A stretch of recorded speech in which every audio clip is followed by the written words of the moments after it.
Sekarang ini banyak orang bisa memberi contoh, tapi sedikit orang bisa menjadi contoh.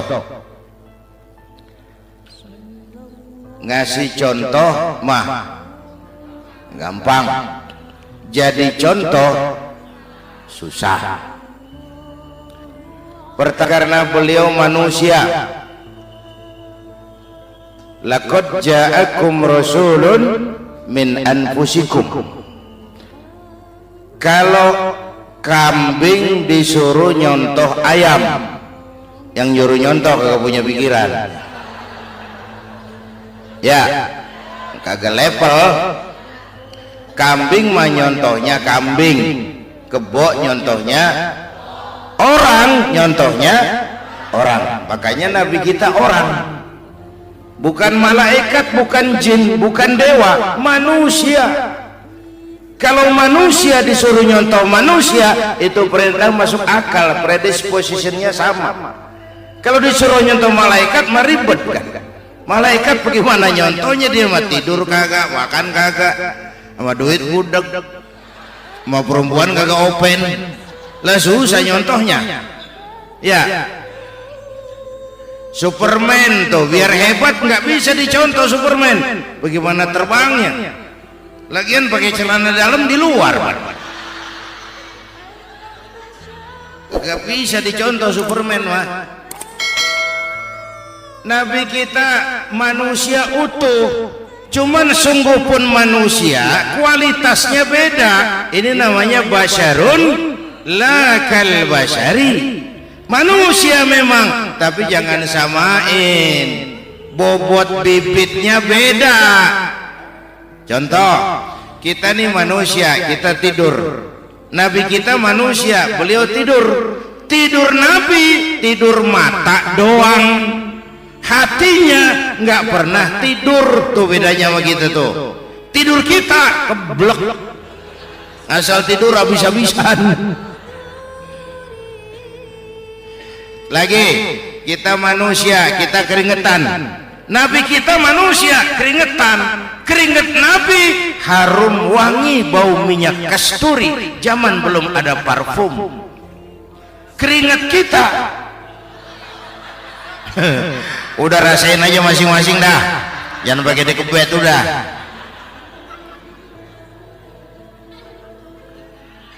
Contoh lagi. Kita nih manusia nih, kita beludah nggak? Nabi kita manusia, beliau juga beludah. Ludah Nabi obat, ludah Nabi. Itu pun waktu mau hijrah kan sama Sayyidina Abu Bakar, sampai di Gua Sur, Sayyidina Abu Bakar bilang, saya turun duluan ke gua ya Rasul. Ngapain? Bersihin gua, takut ada binatang berbisa. Silakan. Turun Sayyidina Abu Bakar bersihin gua. Bener tuh, tangannya digigit kalajengking, sakit, ngebet, bengkak. Kalajengking Arab, ya emang di Arab kejadiannya. Herem nyaut aja bener. Ditahan aja. Udah aman ya Rasul, silakan turun. Lama-lama dalam gua berduaan kelihatan juga Sayyidina Abu Bakar mukanya pucat. Nabi tanya, "Mabalu kayak Abu Bakar?" Abu Bakar kenapa? Enggak apa-apa. Berat meninggalkan Mekah? Enggak. Malas hijrah ke Madinah? Enggak. Takut diubur-ubur Quraisy? Orang kata enggak, itu mah enggak.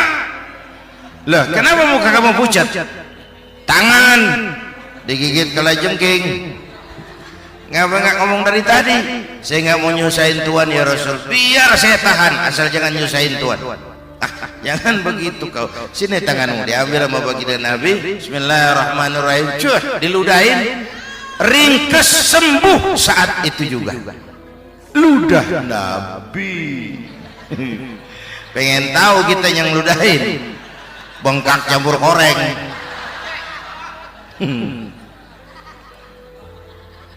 Satu tuh alasannya kenapa Nabi dijadikan contoh, karena manusia. Kalau manusia disuruh nyontoh manusia pasti bisa dong. Ya.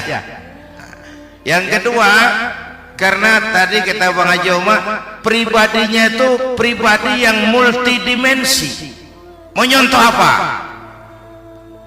Pak, saya ini pengusaha Pak. Nabi umur 9 tahun udah ke Syria tuh, dagang lintas negara Syam.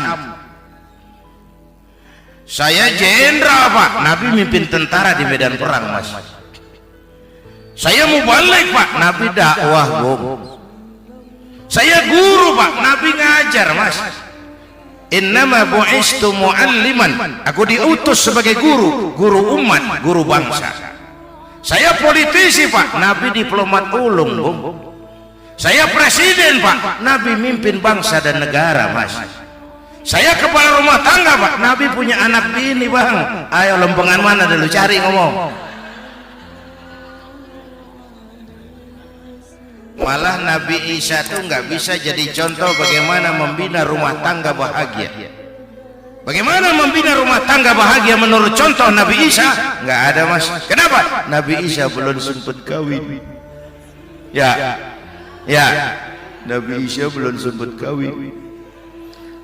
Ada pengikut Nabi Isa menyangka nggak kawin ajaran Nabi Isa, pada ngikut lagi nggak kawin. Tuh pastor tuh, mubazir. Orang dikasih perabotan. Bang bener, saya kalau dalam Islam kiai kagak boleh kawin, saya pilih berhenti jadi kiai. Kalau kagak ada giro-giroan, botak rambut.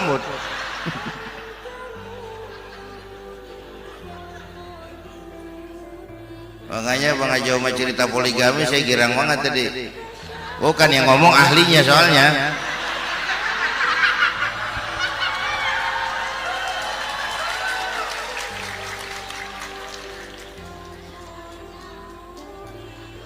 Dadah gitu aja deh ya.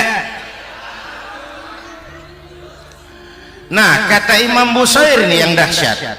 Ka'annahu wa huwa fardun fi jalalatihi fi askarin hina talqahu wa fi hasam.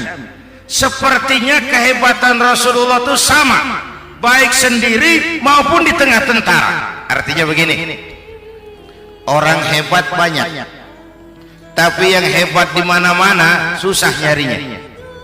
Baginda Rasul ini lagi duduk hebat, lagi jalan hebat, ada di pasar hebat, lagi di masjid hebat, di medan perang hebat, di depan anak-anak hebat, di mata musuhnya hebat, di depan sahabatnya hebat, di mata istrinya hebat, di mana-mana hebat. Lah susah cari orang begini Bang. Ya, kita mah hebat juga setempat. Di kantor hebat, sekantor orang diomelin. Di kantor, pulang ke rumah dikeplak sama bininya diam aja. Ini di depan bininya dia kagak hebat dia mah.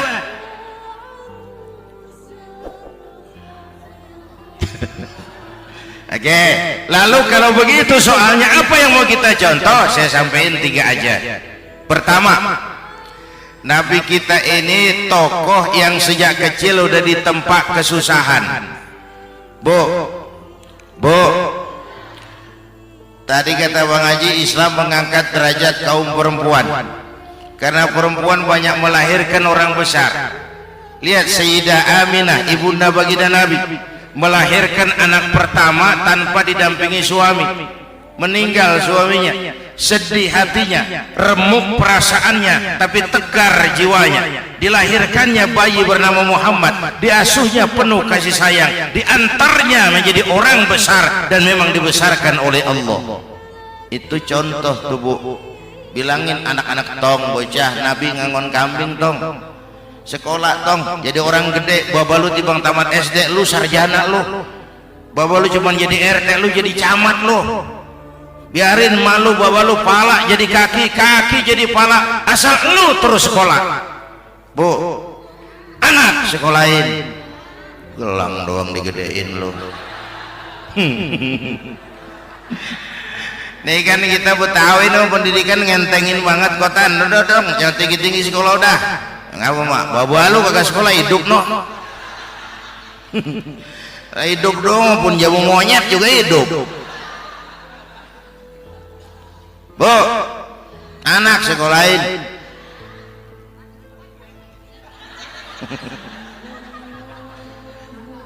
Mahatma Gandhi. Kecilnya begeng, ceking, cacingan, leatim. Emaknya tuh Gandhi sekolah nak, Gandhi belajar nak, Gandhi jadi orang besar nak. Kalau perlu belajar ke Inggris, biar Inggris menjajah kita. Gak apa-apa kau sekolah ke Inggris, tapi jangan jadi Inggris nak. Jangan pacaran sama bule, jangan sentuh minuman keras. Gandhi jadi orang besar. Mahatma Gandhi tumbuh karena dorongan emak. Mak udah yatim. James Watt, Kang Bandrek. Emaknya tuh yang dorong tuh jadi orang besar. Belum lagi perempuan yang jadi besar. Di Indonesia ada Kartini, di Jawa Tengah ada Dewi Sartika, di Jawa Barat Dewi Sartika, di Bengkulu ada Fatmawati Soekarno, sang penjahit bendera merah putih. Di Aceh muncul Laksamana Malahayati, disusul kemudian oleh Cut Nyadin, baru kemudian muncul Cut Koko, Cut Meme, Cut. Ya udah, tak cut lain dah.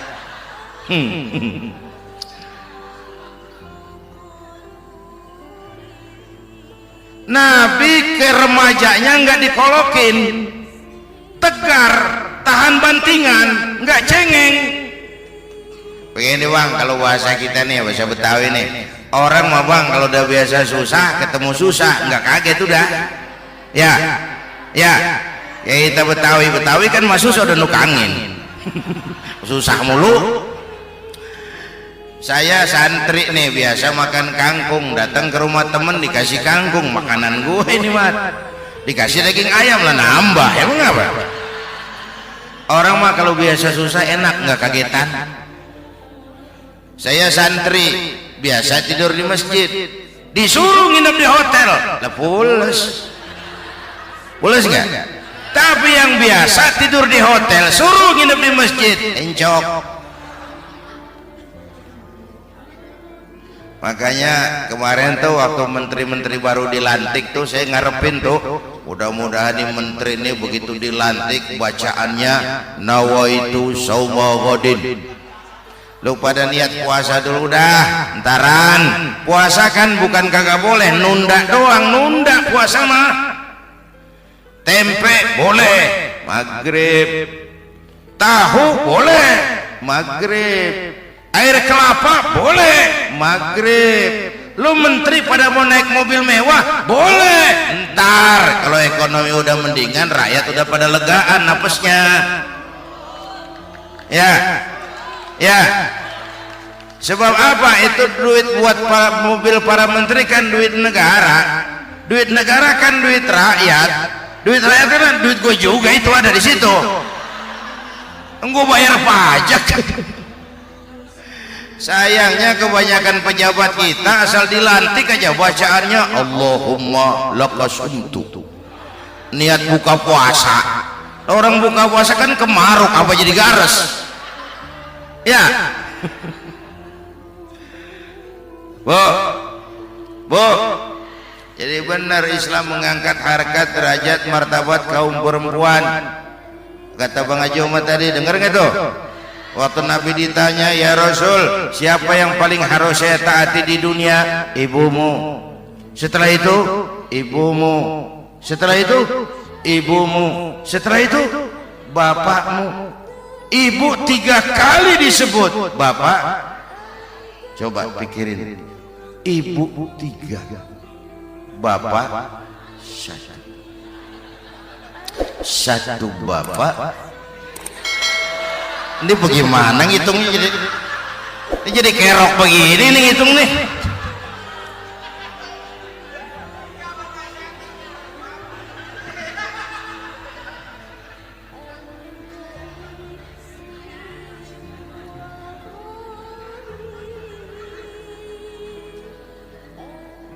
Jangan takut ngadepin susah. Hidup ini keras, kerja keras, perseringat, banting tulang.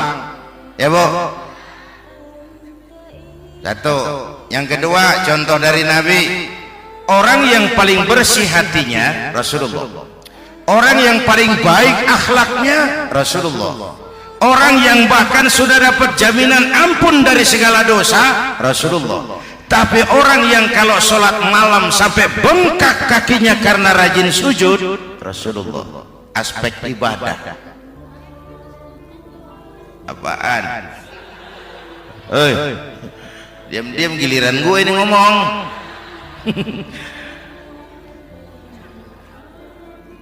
Lo ngomong lagi udah gue pulang. Canda Neng. Udah gantian ya. Ya. Apaan urusan? Orang yang dosanya udah dapat jaminan ampun kalau sholat malam bengkak kakinya karena rajin sujud. Saya tahu di sini juga banyak yang kakinya bengkak. Semurat. Oke. Kira-kira 3 minggu yang lalu saya menghadiri haul akbar Syekh Maulana Malik Ibrahim di Gresik, haul ke-609. Dari situ saya ke Surabaya ikut zikir sama keluarga besar Tarbiyatul Qulub. Waktu zikir saya terkejut, ada kalimat yang dibaca ratusan kali menyentak perasaan saya. Kalimatnya sederhana, kita hafal lagi, itu kalimat ana Abdullah.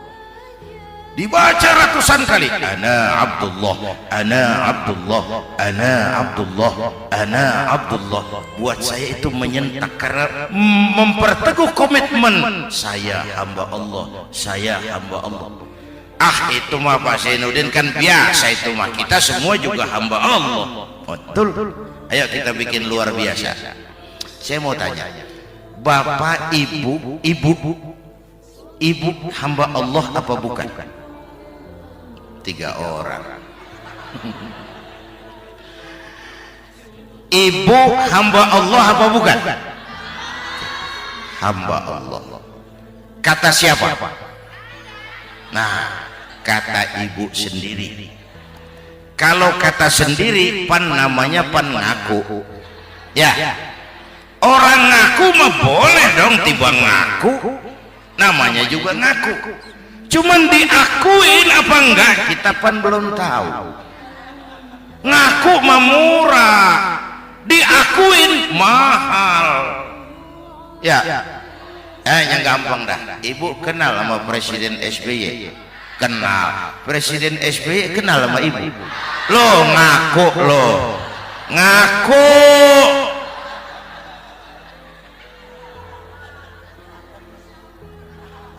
Saya hamba Allah, kata saya.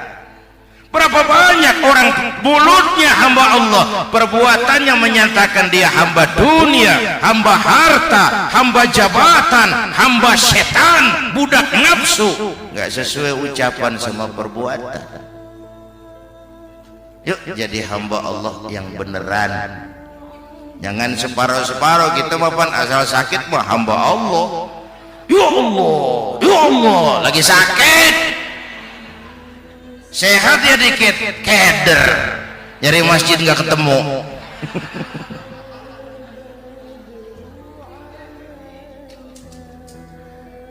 Apalagi kata Bang Haji tadi nih, kita nih kan zaman entertain nih, orang pada pinter bikin bungkusan sekarang Bang, ya. Abad entertain, orang pada bangun pencitraan.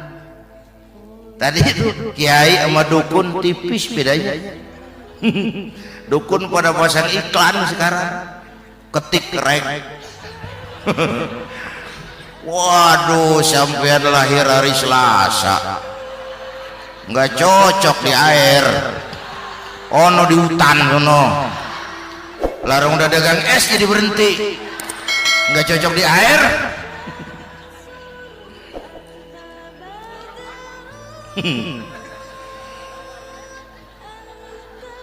Bu, Di zaman ini siapa pakai apa, siapa mau jadi apa kagak urus nih. Bapak Ibu hadirin yang saya hormati, dan masyarakat kita ini kayak daun kering. Tahu daun kering? Gampang dikumpulin, susah diikat, berisik, gampang dibakar. Tuh daun kering. Penyakitnya kutil, kurang teliti, cepat heran, gampang kagum. Cepat heran, gampang kagum. Dulu ada tuh satu hari tabrakan di jalan kenceng, wah, korban jatuh belepotan darah, dikerubungin orang banyak. Datang wartawan mengambil gambar dari dekat, susah, orang banyak bener ngerubung. Cari akal nih wartawan, tolong saya dikasih jalan ke dekat korban. Orang nengok semua, saudara siapa? Saya bapaknya korban, kata dia. Ngaku bapaknya korban. Ya orang minggir semua, minggir, ini ada bapaknya korban. Orang minggir semua, dia maju ke depan korban.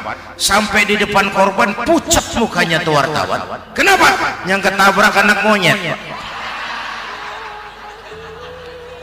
Dia udah kedongan ngaku bapaknya korban.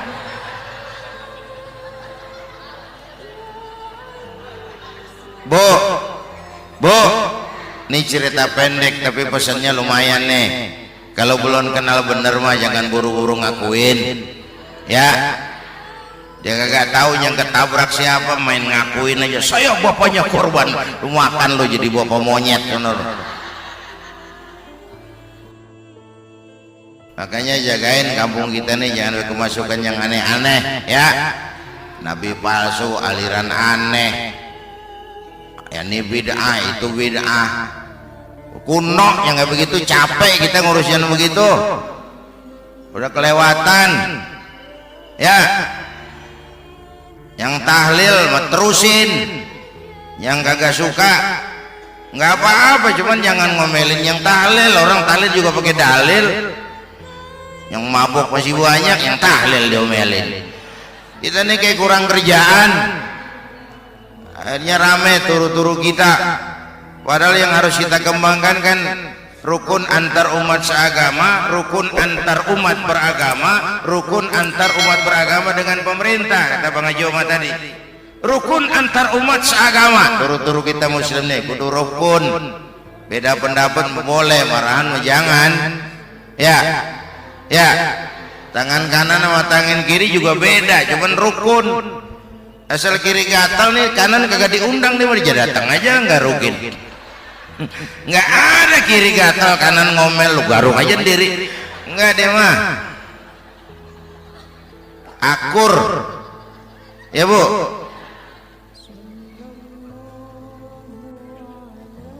Yang kedua rukun antar umat beragama. Islam ini rahmatan lil.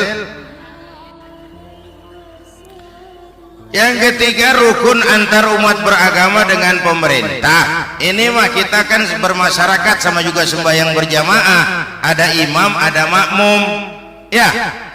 Nih rakyat kalau jadi pemilih yang pintar ke depan, mau milih wali kota kayak gubernur kayak presiden kayak. Sebab apa? Sholat berjamaah kan siapa makmum kagak penting, Bang. Makmum mah siapa aja boleh, ya. Tiba ngikutin dia mah, ngaji dia mah gimana kayak nggak ada bab pemilihan makmum, nggak usah makmum mah kagak usah dipilih, siapa aja boleh, ya. Bang, orang budak Bang, boleh jadi makmum. Bacanya kagak fasih, boleh jadi makmum. Ketinggalan satu rakaat, boleh jadi makmum. Tapi nggak tiap orang boleh jadi imam. Siapa yang dipilih jadi imam? Pertama a'lamuhum, kata Nabi. Orang yang paling alim di kampungmu siapa? Angkat jadi imam. Yang paling alim, bukan yang paling tua. Tua juga kalau kejemur kisut. Dulu tuh Nabi Adam waktu diangkat jadi khalifah kan bekalnya apa? Wa 'allama Adam al-asma'a kullaha. Al-asma' ay al-ulumul katsira. Dulu zaman Fir'aun perang sihir sama Musa, sekarang perang visi dan misi. Punya ilmu, Bu, ngerti urusan dari tetek sampai bengeknya. Kalau ngikutin imam yang alim pan enak, bisa dipertanggungjawabkan. Hati-hati milih pemimpin maksudnya. Bu, jangan terjebak oleh penampilan. Emas pasti kuning. Benar? Apa semua yang kuning pasti emas?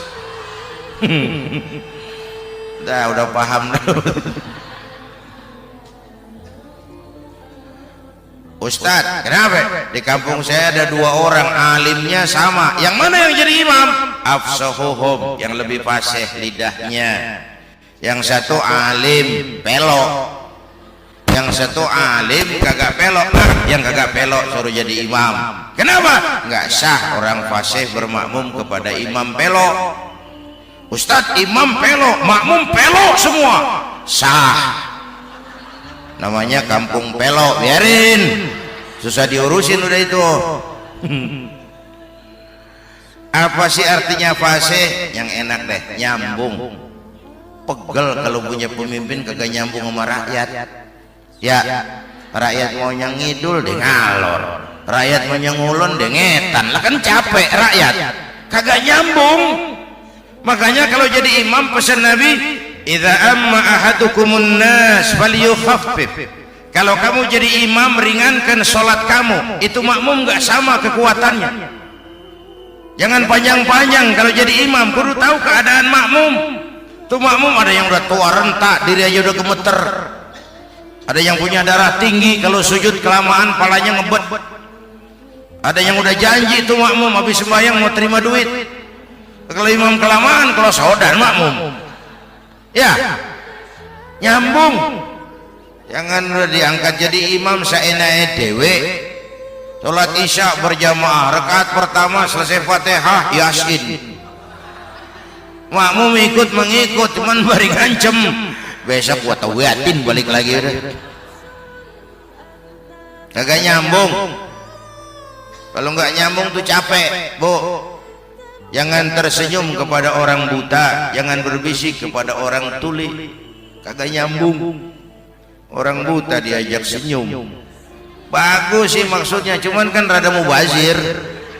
Orang kagak paham. Cari pemimpin yang nyambung. Kalau memang masyarakatnya suka tahlil, cari pemimpin yang suka tahlil. Rakyatnya suka maulid, cari pemimpin yang suka maulid supaya nyambung, kagak pegel kita.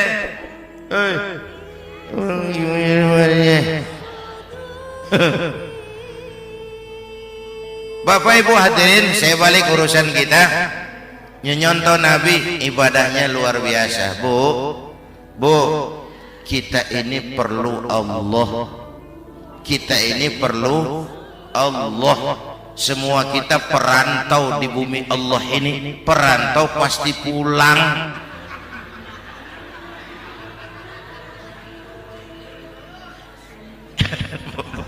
Bolot. Bodoh kalau ada perantau, dia sadar dia perantau tapi nggak pernah mikirin pulang. Lebih bodoh lagi mikirin pulang tapi nggak nyiapin bekal. Yang tadi Bang Haji Omar udah bilang tuh, muda mati. Ya, kadang-kadang engkongnya seger banget, cucunya mati. Ya, perantau mah mesti pulang. Sini mah kita ngendon doang, ngendon taran. Mula-mula pan Bang, kita mah tinggalnya jauh di alam arwah. Dari sana pindah ke alam rahim, alam kandungan emak nih. Pernah tinggal di situ 9 bulan tuh. Ada yang 2 tahun, yang keluar udah kumisan.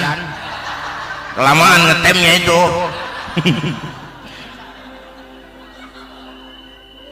Dari sisi ini oh pantas ibumu, bapakmu, karena alam rahim fisik dan psikis emak lebih capek dari kita bapak. Kita mah orang laki mah kita mah pan investor gitu mah, nanam modal doang. Yang ngolah pabrik kan emak tuh, ya mak. Pabrik. Anak-anak remaja, pemuda yang hadir, masya Allah, emakmu, emakku, emak kita semua nih, dari mulai ngidamin kita udah kita seksa nih mana. Dari mulai ngidamin kita udah kita seksa emak nih, muntah nggak urus. Mending ada yang dikeluarin mah enak lega. Ini kagak ada apa-apanya. Bener mah. Yang dipengenin yang kagak musim. Lah kan setengah mati lagi urusan. Tengah malam pengen megang pala kereta. Lu jorok bener lu, gue heran.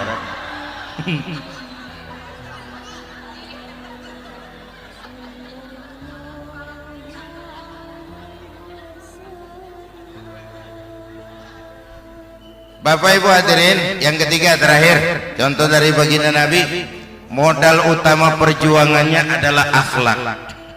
Memperbaiki akhlak, pakai akhlak. Rasulullah ngajak, bukan ngejek.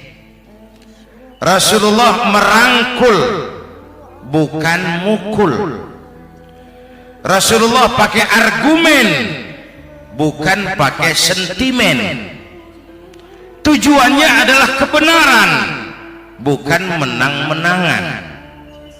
Prinsip dakwahnya basyiru wala tunaffiru, yassiru wala tu'assiru. Gembirakan orang, jangan ditakut-takutin. Mudahkan urusan orang, jangan dibikin sulit. Di masyarakat memang mendingan rakyat rendah berakhlak tinggi daripada pejabat tinggi berakhlak rendah. Dulu tahun 50-an orang kita kalau pergi haji ke Mekah 6 bulan. 6 bulan tuh orang udah pada lupa aja baru pulang. 6 bulan. Orang yang ada cuman kapal laut, Mekah Madinah onta. Banyak rampok lagi di gurun pasir Badu itu. Dulu orang tua kita belajar manasik, kalian belajar silat. Sekarang karena kemudahan kemajuan ilmu menciptakan Boeing memotong waktu 5 bulan, orang pergi haji cukup sebulan.